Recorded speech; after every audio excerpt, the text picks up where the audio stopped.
Erstmal diese Blutlinie. Und das Schönste war für ihn, glaube ich, der Bauchfleck. Ja, Fuchs mit Bauchfleck gab's nicht. Das war ein auffälliges Pferd, es war ein neues Blut aus Frankreich. Es gab ja damals nur die Warmbluthengste und ein bisschen Vollblut. Und dies war eine ganz neue, ein Anglo-Normanne, eine ganz neue Zuchtrichtung und Blutführung und ja, später auch ein anderes, moderneres Pferd. Stempelhengste, Väter unserer Reitsportlegenden. Wer sind sie, die bedeutenden Hengste, die der deutschen Pferdezucht ihren Stempel aufgedrückt haben? Wer könnte sich besser an sie erinnern als die Menschen, die ganz nah mit ihnen zusammengelebt haben? Ihre Züchter, Entdecker, Pfleger und Reiter. Wir interessieren uns für die Geschichten der Hengste, ihren Werdegang, ihre Erfolge und ihre Eigenheiten. Jeder Stempelhengst hat eine Geschichte und wir wollen sie erzählen.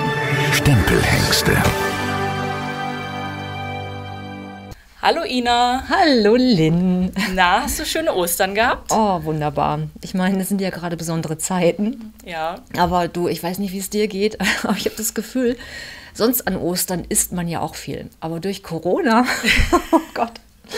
Also, ja. Ich weiß nicht, 3 Kilo mehr? Ja, bei mir auch ähnlich auf jeden Fall. Und die Pferde, ich meine, denen geht es sehr ähnlich, ne? Die tun ja wenig gerade, einfach auch durch Corona ist ja wenig los in den Ställen, keiner trainiert richtig. Ja.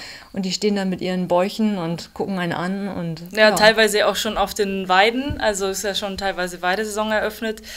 Ja, unsere noch nicht, aber man merkt so, die haben auch durchaus Corona-Ferien. Ja. Wir dürfen gespannt sein, wie das Ganze endet und mit wie viel Kilo mehr wir dann alle wieder starten. Ja, obwohl ich habe das Gefühl, den Pferden gefällt's. Ja, denen geht's ganz gut. Immerhin. Ja, wir sprechen heute über einen Hengst, der älteste Hengst ist, also das früheste Geburtsjahr hat von den Hengsten, die wir bisher hatten. Stimmt, wir gehen zurück ins Jahr 1965. Ja, ganz genau. Und ich glaube, wir beide dürfen noch sagen, da haben wir noch nicht gelebt. Nee, also da war ich auch noch lange nicht in Planung. Aber du warst wieder unterwegs, mal wieder in deiner alten Heimat. Genau, weit vor Corona, müssen wir jetzt auch immer dazu sagen. Ja. Ich war in Cloppenburg. Und Cloppenburg liegt ja in der Nähe von Kappeln und Kappeln ist ja legendär berühmt für das Gestüt Vorwerk. Ja. In Cloppenburg wohnt Gudula Vorwerk-Happ, das ist die Tochter von Georg Vorwerk und sie ist verheiratet mit Jochen Happ, ihr Mann. Die beiden haben das Gestüt ja auch geleitet eine ganze Zeit lang. Genau. Wir hatten mit Gudula Happ ja auch schon über Rubinstein gesprochen. Richtig. Und ja, dieses Mal geht es natürlich um den legendären Vererber vom Gestüt Vorwerk. Und das ist Furioso 2. Ja, also es ist auch eine ganz spannende Geschichte. Gudula Vorwerk-Happ war 11 Jahre, als der Hengst bei denen auf dem Hof gekommen ist. Das heißt, sie hat den als Kind quasi erlebt und kennt hauptsächlich die Geschichten und Erzählungen wahrscheinlich über den Hengst. Ja, das stimmt. Obwohl ich muss gestehen, jetzt kommt wieder in diesen Altersbereich, ich habe Furioso 2 tatsächlich noch live erlebt. Ja. Das Gestüt Vorwerk war ja immer bei uns in der Reithalle zur Hengstvorführung und es ist wirklich so, also Furioso 2 war immer mit dabei, nicht geritten, sondern er wurde ausgebunden, hatte so ganz schicken weißen Gurt und weiße Ausbinder und kam in die Halle und das war ein echter Hingucker, ja, ein Dunkelfuchs mit einem unglaublichen Hals. Also man hat das Gefühl, dieser Hals ging bei jedem Schritt immer von einer Seite auf die andere. Ja. Oh Gott. Also so als Typ, Saint-Français ist er ja. Wahnsinn. Und werde ich nie vergessen, weil ich meine, natürlich hatten die tolle Hengste und wir waren mehr als beeindruckt. Aber Furioso 2 war wirklich das Highlight, weil er einfach, ja, die Halle hat den Atem angehalten. Und nicht nur zu Lebzeiten, sondern eben auch in seiner Vererbung ist er unstrittig ein Hengst, der den Namen Stempelhengst verdient. Aber wie kein anderer wahrscheinlich. Also ja, so viele Vorschusslorbeeren. Ja, ja, also dann wie gesagt, hören wir in euer Gespräch mal rein und wir haben am Ende noch einen kleinen Gastauftritt. Genau. Wir haben noch einen anderen Interviewpartner gehabt, der sich auch ganz gut an diesen Hengst erinnern konnte und der kommt am Ende noch mal kurz zu Wort. Ja, das ist Gilbert Böckmann, ne, weil die Böckmann-Jungs haben die Hengste von Vorwerk immer geritten und auf der Hengstschau in Cloppenburg dann präsentiert. Und wir reden ja jetzt über die, ich darf es gar nicht sagen, doch über die 80er Jahre. Und da hat Da wurden die Hengste eben im Dezember dann so fit gemacht, so 2, 3 Wochen, 4 Wochen vielleicht maximal vor der Hengstschau dann einmal wieder gearbeitet, damit sie eben da sich gut präsentieren und nicht wie heute, wo sie ja ständig unter Beobachtung stehen, auch im Sport gehen müssen. Also echt eine andere Zeit. Und Gilbert Böckmann erinnert sich auch noch eben an Furioso 2 und an diese Hengstvorführung. Ja, hören wir mal rein. Erinnern Sie sich noch an Furioso 2, wie er bei Ihren Eltern im Stall stand? Meine Eltern sind damals nach Frankreich gefahren und suchten einen neuen Hengst. Und es gab in Frankreich einen bekannten Hengsthalter, ob das damals noch über Dr. Schön, der damals noch an der Landwirtschaftskammer war auch später Zuchtleiter in Oldenburg. Der hatte was ausfindig gemacht und der Mann hieß Alfred Lefebvre, der wohnte in der Normandie. Und dann sind meine Eltern dorthin gefahren und dann hat er denen auch Hengste gezeigt, aber die mochte mein Vater alle nicht leiden. Und das hat unsere Mutter dann immer erzählt. Und irgendwo hat dann ein Fuchs mit breiter Blässe aus der Box geguckt. Und dann hat mein Vater gefragt, ob er den Hengst mal sehen könnte. Ja, und dann hat er den Hengst gesehen und der Hengst war ja nun Fuchs, Blässe, 3-mal weiß und hatte einen weißen Bauchfleck. Ja, und er hatte natürlich dieses legendäre Furioso-Blut, was auf Vollblut zurückgeht. Und dann hat er den damals gekauft. Fragen Sie mich nicht, wie teuer, ich war nicht dabei und das ist zu lange her. Aber er hat ihn gesehen und was war denn für Ihren Vater das, was so besonders war? Erstmal diese Blutlinie und das Schönste war für ihn, glaube ich, der Bauchfleck. Weil er eben besonders war und aus der Reihe stach. Ja, Fuchs mit Bauchfleck gab's nicht.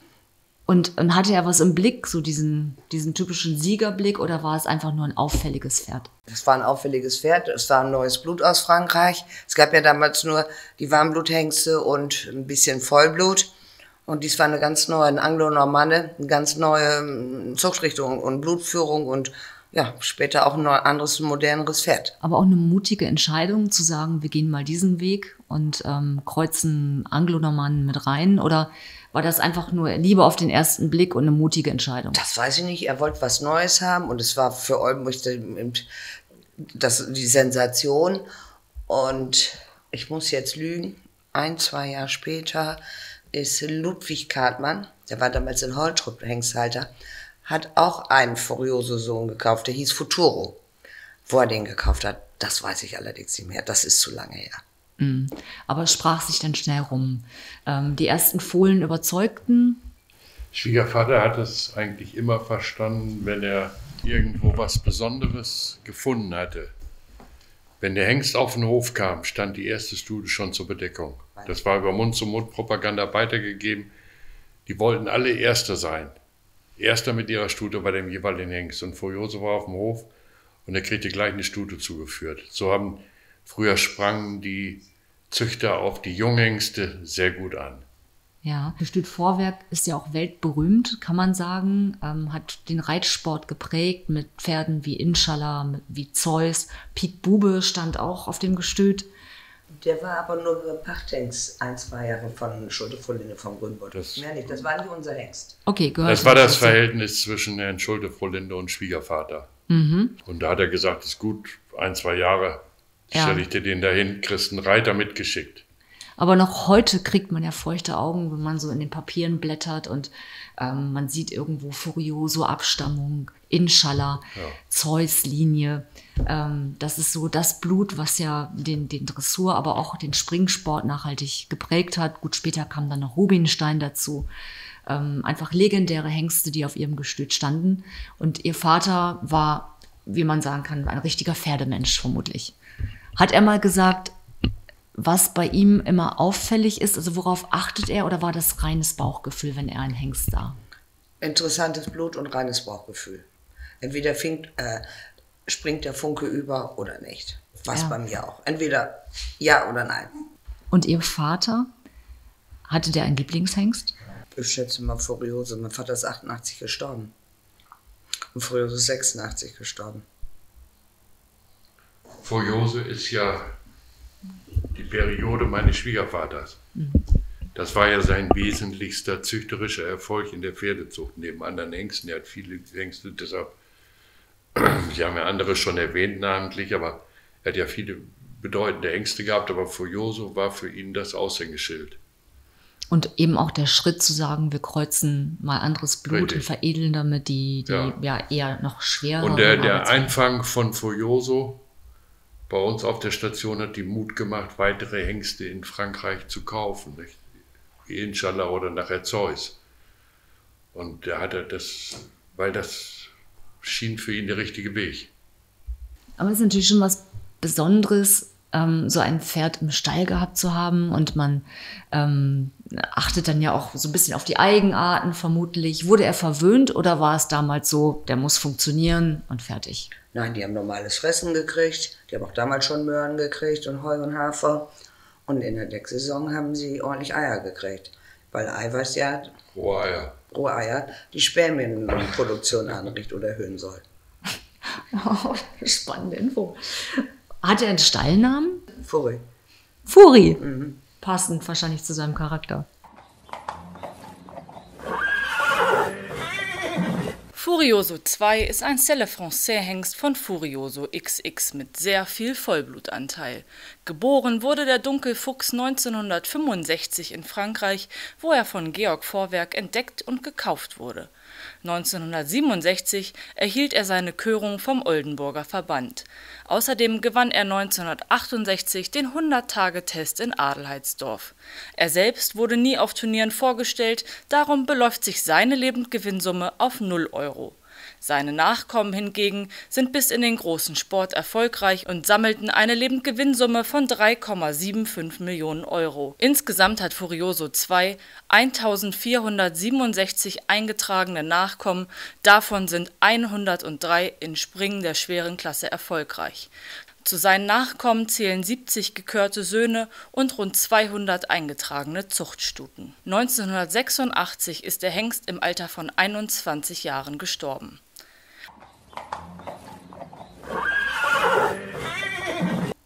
Wie war denn der weitere Weg von Furioso 2? Furioso hat dann im Natursprung gedeckt. Es gab ja nichts anderes. Und hat viel gedeckt.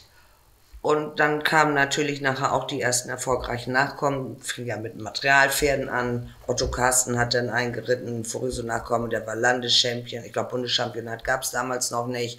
Und so ein paar andere kamen, und dann wurde es größer, national, international, wo die Nachkommen Dressur und Springen gingen. Und so war das dann ruckzuck, war der Hengst in aller Munde. Sie haben ja den Hengst erlebt, und in Ihrer Kindheit sind Sie quasi mit ihm aufgewachsen. Wie gingen die Gespräche denn um diesen Hengst? Also welche Geschichten haben Sie gehört und was wurde so? Furioso wurde bekannt, danach kam Inshallah. Ich glaube, den hat mein Vater über Dr. Schön bekommen. Dann kam Furioso. Den hat mein Vater, damals war schon die Equitana, als das erste Mal die Equitana anfing, haben die ganzen Oldenburger Hengsthalter Wolf Kröber unterstützt. Wir brauchten alle kein Standgeld bezahlen, kein Boxengeld, aber antreten mit den Pferden. Und so ist die Equitana groß geworden. Und in dem Jahr, wo er Zeus gekauft hat, hat er noch einen Hengst bei Lefevre gekauft, der hieß Scepter. Den man erst mit bezahlen kann später, so hieß das früher. Das habe ich noch mitgekriegt. Und Scepter ist uns dann kurze Zeit später an einem Hodendurchbruch gestorben. Tragisch, ja, tragische Momente. Ja. Was werden Sie nie vergessen mit Furioso 2? Also gab es eine Situation, einen Moment, wo Sie gesagt haben, okay, wenn ich daran denke, dann denke ich an Furioso 2. Er war immer so, wenn er auf der Körung war, ich weiß noch ganz früher in Oldenburg, da war die Körung ja noch draußen im Winter, er stieg immer. Es gab Fotos, wo er blank in der Luft stand. Also richtiger Hengsttyp. Es gibt eine Werbung von Deuker auf DIN A4, das ist in vielen Broschüren gewesen, haben die geschaltet, da steht Furioso immer auf 2 Beinen. Das ist ein Markenzeichen. Ja, der Zweibeinige. An der Hand, dass er schnell auf 2 Beine zu kriegen ist. Und im Umgang sonst war er aber händelbar, oder hat er schon gewusst, dass er ein besonderer Stempelhengst ist? Der war im Umgang ganz, und auch reitbar, unheimlich in Ordnung und leicht zu bedienen. Wann hatten wir diese Tierschau bei uns? Da sind doch Horst Carsten, die ganzen Militare, Harry Kluchmann, haben wir da nicht Furioso, Inshallah, Präfektus und ich weiß gar nicht, den 4. Hengst. Die hat die ganze Europameisterschaft oder Weltmeisterschaftsmannschaft oder Olympiamannschaft damals. Vielseitigkeitsmannschaft. Die haben alle den Hengst dort Das ist vorgestellt. unsere Hengsterei. Damals war es ja auch noch anders. Die Hengste gingen nicht im Sport, so wie das heute ist, sondern die haben gedeckt. Die haben gedeckt, früher haben sie nicht mal viel Auslauf gehabt. Und nur einmal zur Hengstvorführung im Jahr wurden sie angeschoben. Mehr war da nicht. Und wahrscheinlich in Watte gepackt, aber Nein, das Nö, war nö, früher Watte gar nichts gepackt. mit Watte. Das war Rollklos, Das wie früher war. war sehr resolut, sind sie gehalten worden. Aber und das war ja auch noch eine Zeit, bevor man über Social Media oder Clip My Horse Marketing machen konnte und man im Grunde alles verfolgen konnte über die Hengste. Wie hat sich das rumgesprochen? Wir haben damals Prospekte gedruckt. Wir hatten dann die Hengstvorführung 2 Tage immer in Kloppenburg in der Reithalle. Und dann wurde das Prospekt von den Hengsten in Schwarz-Weiß gedruckt. Und dann wurde das jedem Züchter in der Hand gegeben. Ich glaube nicht, dass wir damals verschickt haben, aber ich weiß es nicht. Ich erinnere mich an die Hengstvorführungen in der Reithalle, die waren immer brechend voll, das war auch was ganz Besonderes. Ja. Die Hengste wurden teilweise geritten, teilweise aber auch nur mit Ausbinder präsentiert. Wie waren da die Vorbereitungen? Ab wann wurde trainiert für diese Hengstvorführung? 4 Wochen vorher, 3-4 Wochen vorher, mehr nicht. einmal die Woche. Ja, die letzte Woche kamen die auch Und schon die jeden Jungs Tag. kamen gerne zum Reiten, weil es anschließend ordentlich was zu essen gab. Dann ging es in die Küche an den großen Tisch, da kam ordentlich was auf den Tisch und da hatten die Spaß dran. Also gab nicht irgendwo dann die fürstlichen Gehälter, vermutlich, die es heute gibt, sondern das waren Ganz andere Zeiten. Das ist ja 40, 45 Jahre, 50 Jahre teilweise. Das gab es nicht. Und was war so die Rückmeldung der Züchter? Also wenn die sich für Furioso 2 entschieden hatten, haben sie dann manchmal Briefe bekommen? In der damaligen Zeit ja keine Mails, aber vermutlich Briefe. Gab es irgendwo? Furioso 2 hat auf Klörung wie auch auf Stutenschauen hatte immer sehr viel Siegerhengste, Siegerstuten, der war immer vor. sehr viel Teilnehmer mitgehabt bei der Körung, hat er sehr viel Nachkommen gehabt. Er hat bei der Stutenschau in Rastede sehr viel Stuten gehabt. Da gibt es ja Bilder mit 8 bis 10 Furioso-Nachkommen in einem Jahrgang, die da im Prämienlot waren, die also den Staatsprämie gekriegt hatten und dann aber in Rastede vorgestellt werden konnten. Na, ich glaube, er hatte... Und das war Werbung, der machte Werbung durch seine Vererbung. Und das spricht sich natürlich rum unter Züchtern. Früher war ja keine Besamung, das heißt, jede Stute musste auf dem Hof gedeckt werden. Erinnern Sie sich an Highlights und Lowlights in Bezug auf Furioso 2? Also gab es Momente, die Sie nie vergessen werden? Momente, die man nie vergisst, sind eigentlich die Erfolge der Nachkommen. Herausragende Erfolge der Nachkommen von Furioso, das sind so Highlights. Ich erinnere mich an FBI mit Thomas Frühmann, der sehr erfolgreich war. Das war einer der ersten Furioso-Nachkommen, der im internationalen Sport hoch erfolgreich lief. Horst Carsten ist 1986 mit einer Furioso-Stute Bundeschampion geworden. Ne? Du hast die Unterlagen daher. Ich weiß nicht mehr, wie. Das war hier im Gebiet, das war natürlich, wenn das ein Fechter ist, ist das dicht bei, das kriegt jeder mit. Klar. Das ist Werbung für den Hengst. Und dadurch war der Hengst natürlich stark gefragt. Und da hat es mal eine Züchterin gegeben, früher kamen die Stuten auf den Hof und wenn ein anderer Hengst decken musste, dann wurden die auf den Kuhstall gebeten an der Häckselkiste. Und an der Häckselkiste war Sprudel, wenig, Bier ein bisschen mehr und eine Flasche Schluck und dann konnte er sich ein bisschen aufwärmen und er wurde gestackt mit anderen Züchtern und dann wurde gerufen, so jetzt kann deine Stute kommen. Ging so reihum. Und die war irgendwie abends, hatte die sich eintragen lassen. Und die kriegte aber mit, dass er kurz vorher gedeckt hatte. Und dann wurde ihre Stute gedeckt. Auch von Furioso 2? Auch von Furioso. Und dann hat sie geklagt, dass er zu schnell hintereinander gedeckt hätte und ihre Stute gar nicht, sie sollte dafür zahlen, aber gar nicht aufgenommen haben könnte. Und bis der Prozess dann war, stellte sich raus, dass die Stute doch tragend war. Wie ging der Prozess aus? Ja, war ja hinfällig. Der Grund der Klage war, der Hengst hat gedeckt, meine Stute ist nicht tragend geworden, ich bin um das Deckgeld betrogen worden. Das war ja nicht der Fall, die Stute war ja tragend, insofern war das ja alles in Ordnung. Völlig verrückt. Und Schwiegermutter war immer sehr begeistert. Die ist früher mit Furioso nach Hannover gefahren zum Samen abnehmen. Und Furioso blieb immer länger in Hannover, weil sie am gleichen Tag bei dem zweimal Samen abnehmen konnten und einfrieren konnten. Er hatte so viel, dass es lohnt, ein zweites Mal abzunehmen zum Einfrieren. Sonst macht man eigentlich heute, wenn man einfrieren will, friert man jeden zweiten Tag ein. So hat man einen Tag Pause und dann wieder einen Schuss, damit man, weil der Aufwand insgesamt teuer ist, dass man mehr Portionen rauskriegt. Und Furioso war immer gut für 2 Sprünge in Hannover und dann konnte sie zurück.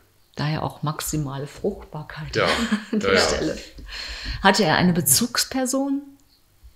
Friedrich Möller ist der eine Mitarbeiter hier, der bei uns auf dem Hof war. Und Bernd Rühe war eigentlich, der wurde Deckoffizier genannt, so als Spitznamen mal. Der hat die Hengste meist decken lassen. Bei Furioso war das nicht das Problem, weil der schnell tat.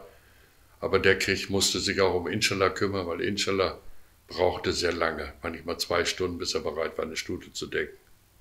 Und manchmal gar nicht. Da musste eine andere Stute geholt werden, damit er auf der einen abprobiert wurde. Und wenn er weit genug über den Punkt hinweg war, wurde er auf die Stute, die er zu bedecken hatte, draufgeschubbt. Natursprung eben, ne? Also ja. Heute gibt es ja kaum noch. Wir haben ihn dann 2 Jahre, Inshallah haben wir nachher mal 2 Jahre in der Besamung gehabt, aber dann wollte er auch nicht mehr in die Scheide absamen. Dann musste er wieder ins Deckgeschäft. Und dann ging das Theater wieder los, nicht? Stundenlang. Warten, dass bei ihm der Funke übersprang und er sagte, jawohl, jetzt will ich doch wohl. Ne? Werbung. Hufschmied, Pferdewirt oder Tierarzt. Das sind die Berufe, die den meisten im Pferdebereich sofort einfallen. Doch es gibt noch so viele mehr. Mit der Broschüre Beruf Pferd aus dem Paragon Verlag hat man einen guten Überblick über all die Berufe im Pferdebereich. Egal ob Studium, Ausbildung oder Weiterbildung, hier werden die Jobs ausführlich vorgestellt. Dabei liegt ein Fokus auf dem Ausbildungsbereich und den Voraussetzungen und der andere auf dem Berufsalltag. Zum Bestellen einfach auf www.reitsport-magazin.net/Beruf-Pferd klicken oder dem Link in den Shownotes folgen. Ich meine, eine Legende und man weiß natürlich, die Lebenserwartung eines Pferdes hat nun mal eine gewisse Zeitspanne. Aber wenn dann der Tag kommt, dann ist es ja doch noch, ja. Das haben wir ja nicht miterlebt.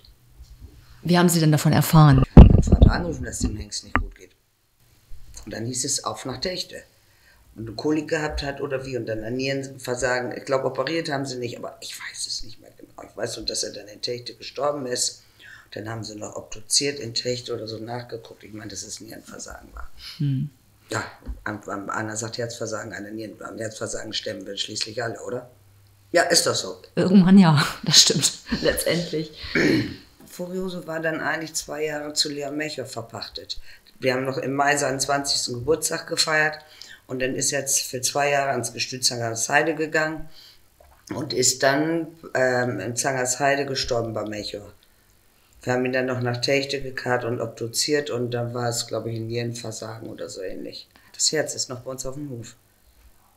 Das ist auch noch ein Stein und der Name drauf. Das Herz haben wir dann von Techte abgeholt. Und dann auf dem Hof begraben? Ja, nur das Herz, das ganze Pferd ging ja nicht. Klar. Erinnern Sie sich an den Tag? Nee. Ich weiß nicht mehr, welchen Monat das war. Das ist so lange her.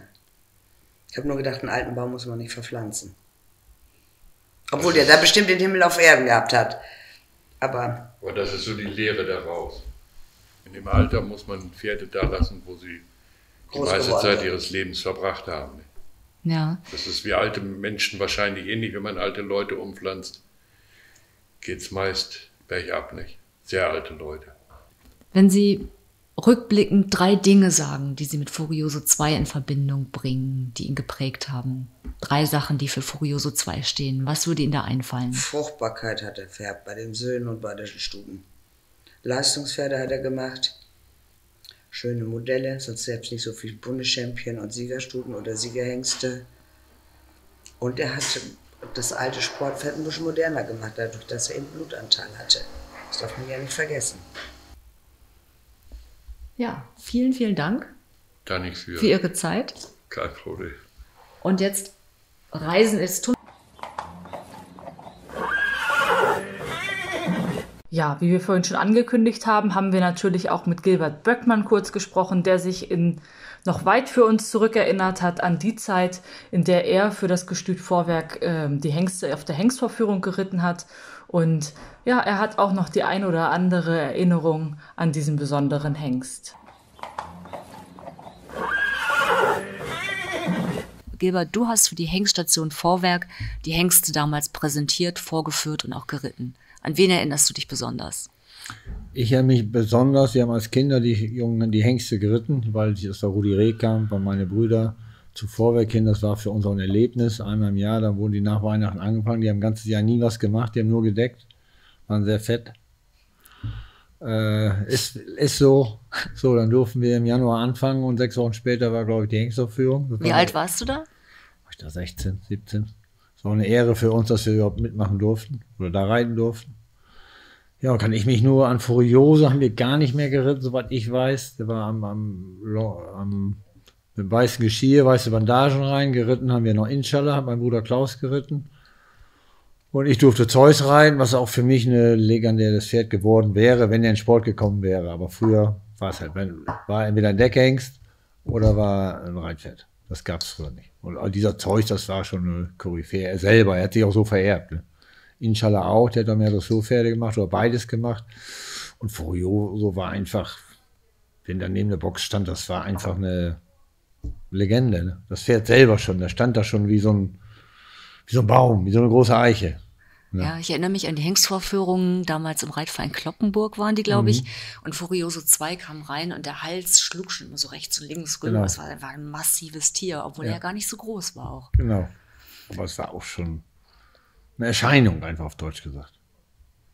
Und hat sich natürlich auch dementsprechend immer präsentiert. Hat sich immer so präsentiert, den konntest du auch sonntags, wenn wir geritten haben, bei Vorwerk oder Samstag, den konntest du 3-mal am Tag rausholen, der hat sich 3-mal am Tag dahingestellt, so, hier bin ich. Und Inshallah war ja ein Anglo-Araber. Aber der war ein bisschen anderes Pferd, vielleicht ein bisschen weicher wie Furioso. Ganz anderes, weil er auch mehr Blut hat, war ein Halbblüter. Auf Deutsch gesagt, mit der anglo-arabischen Blut dahinter, war er wie ein Halbblüter. Eine Schönheit vom Pferd, sehr schön zu reiten. Super Reiteigenschaften. Das war schon, die Hengste, die würden heute auch, wenn es die heute geben würde, die 3, die würden heute genauso decken. Was gab es damals für euch? Irgendwie einen Gutschein von der Eisdiele oder? Nee, bei Hedwig was zu essen. Hedwig war die Schwester von Georg. Vorwerk. Paula gab es immer nach dem Reiten, wurde immer richtig schön in der Küche am langen Tisch mit allen Reiter, Rudi Rehkamp und wer da noch war, alle und Jochen weiß auch besser. Das war einfach eine Ehre, dass wir reiten durften. Prägende Zeit. Sehr prägende Zeit. Wow, eine vollkommen andere Zeit. Also die Sache mit den rohen Eiern in der Zuchtsaison, das habe ich so auch noch nie gehört. Und dieser Prozess, der war ja auch absurd. Ja, total. Also kann man sich gar nicht mehr vorstellen. Aber gut, ist natürlich auch aus einer Zeit, wo noch nur im Natursprung gedeckt wurde, was jetzt heute ja auch eigentlich einfach überhaupt nicht mehr vorkommt. Eigentlich. Ja. Also, und ich sag dir, ich hänge immer noch bei den 3,7 Millionen Euro Nachkommenslebensgewinnsummen. Das ist ja verrückt. Also das zeigt ja, was der geleistet hat, dieser Hengst. Ja, und er selber ja gar nichts. Also er selber hat einfach null. Ja. Also so obwohl, man muss ja sagen, er hat immerhin den 100-Tage-Test ja gewonnen in Adelheidsdorf. Ja, aber ne? Dafür gibt es ja kein Geld. Ja, das stimmt. Also wirklich echte Zeitreise heute. Ja, und der nächste Hengst, über den wir sprechen, der hat eine eigene Lebendgewinnsumme, die auch nicht zu verachten ist. Er ist erst kürzlich gestorben, kann man sagen. Genau, also noch der Neuzeit. Richtig. Und er hat beeindruckende Nachkommen hinterlassen, schon da. Und genau, ich kann ja verraten, wo wir waren, dann könnt ihr noch ein bisschen rätseln. Wir waren nämlich wieder auf dem Klosterhof Medingen. Genau, und wir haben wieder mit Burkhard Wahler, seiner Tochter Theresa, gesprochen und ich hatte auch mit Dolf Keller über diesen Hengst gesprochen und sie alle haben auch zu diesem Hengst eine ganz enge Bindung und es geht um den Nero. Genau. Sein Porträt hängt ja auch in Fechter beim Oldenburger Verband im Treppenaufgang. Ja, der ist auch einfach beeindruckend, also so schön. Wahnsinn, ja. Und ich meine auch seine Nachkommen, die haben jetzt oder hinterlassen immer noch Spuren. Es ist ja ein Donnerhall-Sohn und einer der berühmtesten, würde ich sagen, auch die heutige Dressurwelt prägen. Ja, genau. Das wird unsere Folge in 2 Wochen sein. Bis dahin abonniert unseren Podcast, folgt uns auf Instagram, schreibt uns gerne euer Feedback auch an podcast@paragon-verlag.de. Und ja, bis dahin. Bleibt gesund. Bis dann. Tschüss. Stempelhengste. Väter unserer Reitsportlegenden.